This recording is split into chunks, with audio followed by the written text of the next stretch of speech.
अन्नपूर्णा आजीचा सगळ्यांना नमस्कार. मोत्यासारखे दिसणारे हे साबुदाणे शिजल्यावर काचेसारखे एकदम पारदर्शक कसे दिसतात? साबुदाणे परफेक्ट शिजले आहेत ते कसे ओळखावे?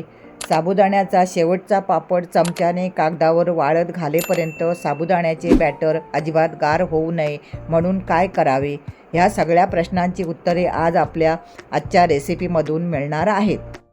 म्हणून व्हिडिओ शेवटपर्यंत नक्की बघा. तुमचेही साबुदाण्याचे पापड नक्कीच हलके फुलके आणि दुप्पट फुलतील. मी इथे एक छोटा पेला साबुदाणे घेतले आहेत. थोड्या मोठ्या पातेल्यात साबुदाणे घालून 2 ते 3 वेळा पाण्याने धुवून घेऊ.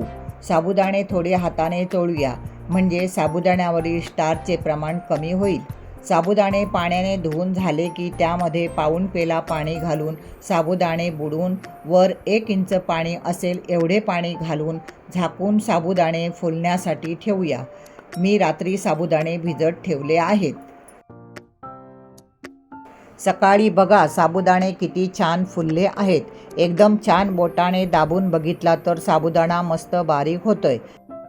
आत्ता ज्या पेल्याने साबुदाणे घेतले त्याच पेल्याने पाणी उकळायला ठेवूया. मी इथे जाड बुडाचे आणि मोठे पातेले घेतले आहे. आत्ता पातेल्यामध्ये 4.5 पेले पाणी घालून पातेल्यावर झाकण ठेवून पाण्याला खळखळून उकळी काढून घेऊया. पाणी उकळते तोपर्यंत साबुदाणे हाताने मोकळे करून घेऊ म्हणजे साबुदाणे हळूहळू उकळत्या पाण्यात घालता येतील. साबुदाणे मोकळे न करता तसेच घातले तर पाणी अंगावर उडू शकते. आत्ता बटाटे किसून घेऊया.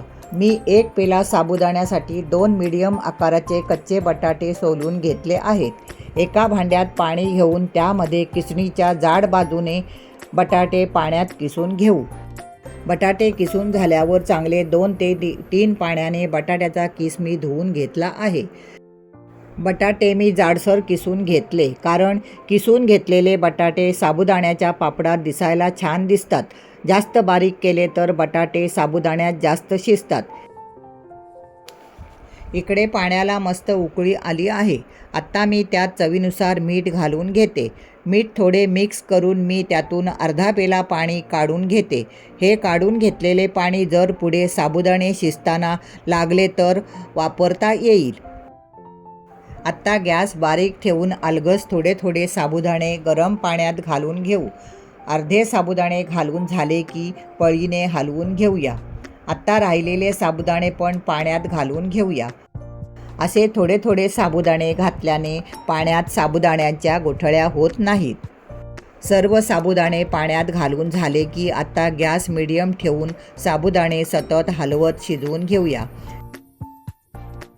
इकडे तुम्ही बघाल की सर्व साबुदाणे पाण्याच्या वर तरंगतायत. 2 मिनिट सतत हलवत शिजल्यामुळे इथे सर्व साबुदाणे पारदर्शक झाले आहेत. साबुदाणे शिजल्यामुळे पहिल्यापेक्षा थोडे मोठे झालेले दिसतात. अजून 3 मिनिटात साबुदाणे शिजल्यावर सर्व साबुदाणे पहिल्यापेक्षा जास्त पारदर्शक दिसत आहेत. किसलेला बटाटा घालताना तो पण थोडा थोडा साबुदाण्यात सगळीकडे पसरवून घालूया. पुढे 3 मिनिटातच हळूहळू साबुदाण्याचे शिजत ठेवलेले बॅटर घट्ट झाल्यासारखे वाटते. आत्ता जर तुम्ही बघितले तर सर्व साबुदाणे पारदर्शक दिसत आहेत.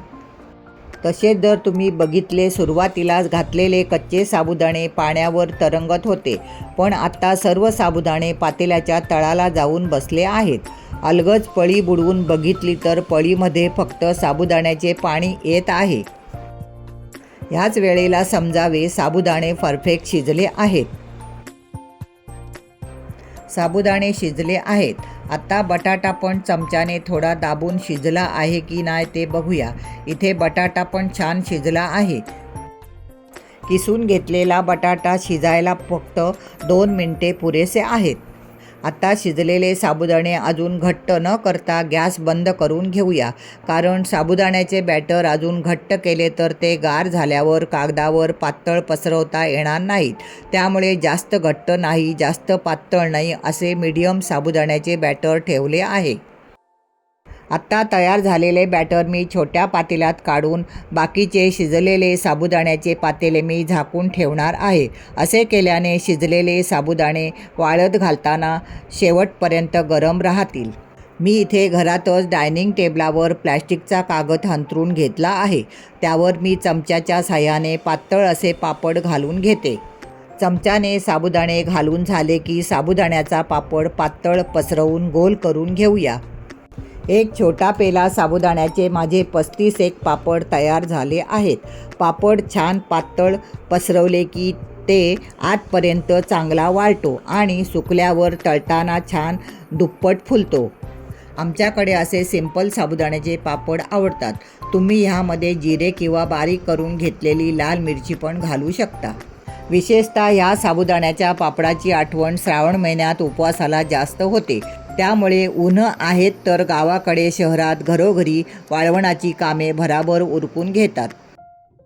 अशाच पद्धतीने सर्व पापड मी कागदावर घरातच फॅनखाली घालून घेतले. रात्रभर घरात वाळल्यावर सकाळी मी त्यांना कागदावरून काढून उन्हात वाळवून घेतले आहेत. रात्रभर सुकल्यावर सकाळी कागदावरून काढताना अलगद न तुटता काढता येतात. कागदावरून काढून झाल्यावर मी ताटात असे ठेवून कडकडीत 1 दिवस उन्हात वाळवून घेतले. पापड वाळवून झाल्यावर बघा किती काचेसारखा पारदर्शक आणि पातळ दिसतो. आत्ता पापड मी तुम्हाला तळून दाखवते. बघा किती छान साबुदाण्याचे पापड फुलत आहेत. किसून घातलेले बटाटे पण छान साबुदाण्यात दिसत आहेत. तर आजची दुप्पट फुलणाऱ्या साबुदाण्याच्या पापडांची रेसिपी आवडली असेल तर नक्की व्हिडिओला लाईक, शेअर आणि कमेंट करा आणि तुमच्या सगळ्यांच्या आवडीच्या अन्नपूर्णा आजी चॅनलला नक्की सबस्क्राईब करा.